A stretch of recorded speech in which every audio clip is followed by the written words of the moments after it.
Blindée de skateurs au beau jour, la place Louis Pradel aurait dû leur être interdite d'accès en 2017, mais le projet de rénovation de la mairie a été confronté à une levée de planche de la scène locale qui a obtenu gain de cause, une anecdote qui en dit long sur la place qu'occupe Lyon dans la cartographie du skate, au point d'en être devenue une capitale pour plusieurs générations de passionnés.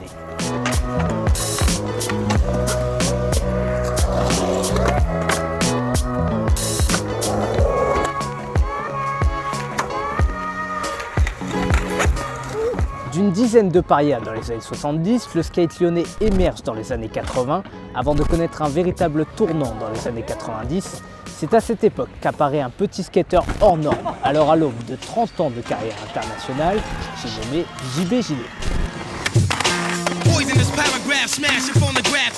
JB, quand on le voit skater, c'est magique. Nous, on avait une vingtaine d'années, lui, il avait 12-13 ans et c'était incroyable, c'était déjà un petit génie. C'est un extraterrestre parce qu'en plus d'être fort, il a son style.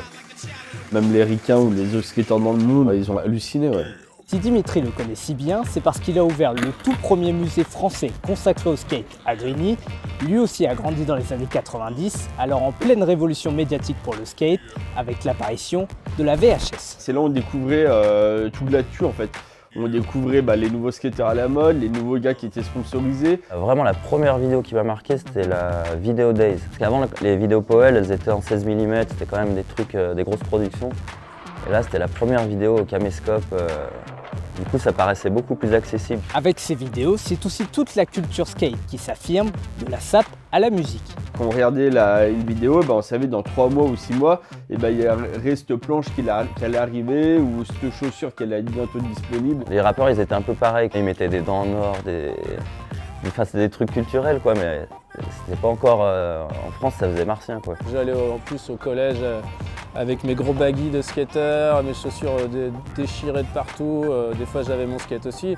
J'ai vite vu que j'étais différent. Cette différence, Fred Mortagne va la cultiver tout au long de sa jeunesse. C'est à cette époque qu'il emprunte un caméscope pour la première fois. C'est grâce à David que je me suis mis à la vidéo parce que ça l'intéressait déjà. Il a toujours eu le côté high-tech, en avance, avoir du matos et puis avoir des caméscopes. C'était pas du tout accessible comme maintenant. Le montage c'était compliqué parce qu'il fallait brancher le caméscope sur un magnétoscope. À l'époque c'était high-tech, hein, c'était pas grunge. À l'époque maintenant ça fait grunge parce que la technologie elle a évolué, mais à l'époque c'était des belles images. Et ces efforts vont finir par payer puisque Lyon gagne en notoriété dans le monde entier au point de devenir un véritable Eldorado du skate. Ça a accéléré les choses, ouais, parce qu'après les vidéos qu'on a fait avec Fred, il les a envoyées à des Américains. Du coup, j'avais un sponsor, New Deal Skateboard. Quand j'ai commencé à aller en Californie, c'était mon rêve d'y aller. J'ai vite déchanté parce que là-bas, en fait, finalement, c'est très compliqué de skater. On se fait virer tout le temps.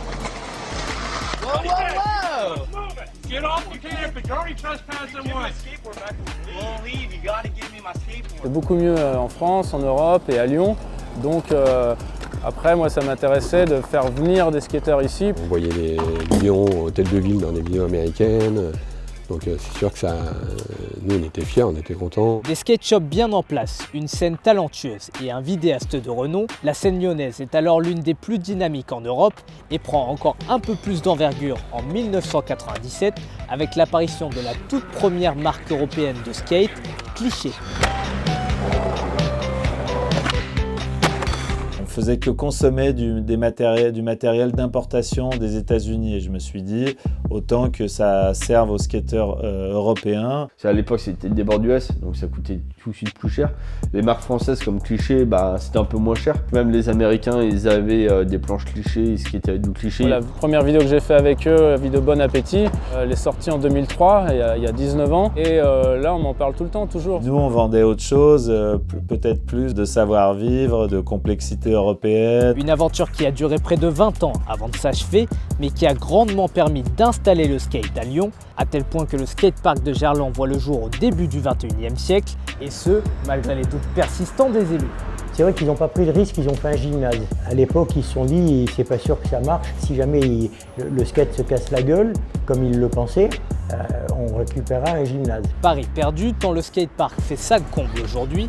C'est même ici que va grandir le dernier champion lyonnais en date, Aurélien Giraud, présent au JO à tout juste 23 ans, est l'un des skateurs les plus en vue du moment. C'est pas un hasard si un mec comme Aurélien, il est issu d'une scène déjà très dynamique en fait. C'est un pur produit du skatepark. C'est-à-dire qu'en fait, il est venu quand il était tout petit et très vite, il a montré des dispositions qui étaient assez exceptionnelles, quoi. Il peut faire des gros trucs, des grosses marches, il peut faire du bol, même de la grande rampe, il sait faire. Des skateurs comme ça, de cette envergure internationale, forcément que ça aide à développer le skate dans la région. Le meilleur exemple date de 2016. Accusant les skateurs de dégrader la place Louis Pradel, la ville souhaite les virer du spot. Impensable pour Aurélien Giraud, JB Gillet, Fred Mortagne et Jérémy Daclin. 3 générations de skateurs unis qui sont parvenus à faire reculer la mairie.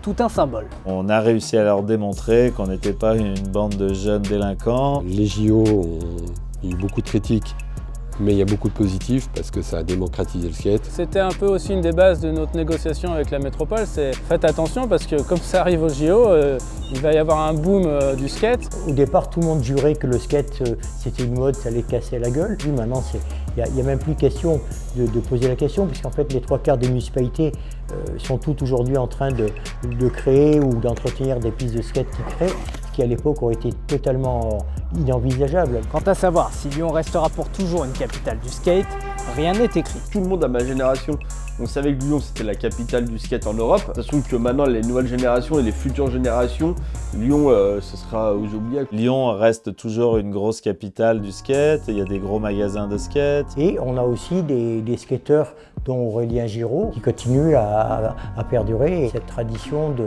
de Lyon, place importante du skate. Malheureusement, je suis persuadé qu'il va retomber. Les jeunes sont trop habitués à avoir tout de suite, alors que pour un flip, pour un ollie flip, des fois il faut essayer 1500 fois et des fois tu n'y arrives pas. Alors merci de nous avoir suivis, on espère que cette historique du skate vous aura plu et on vous réserve encore de petites surprises. À très bientôt.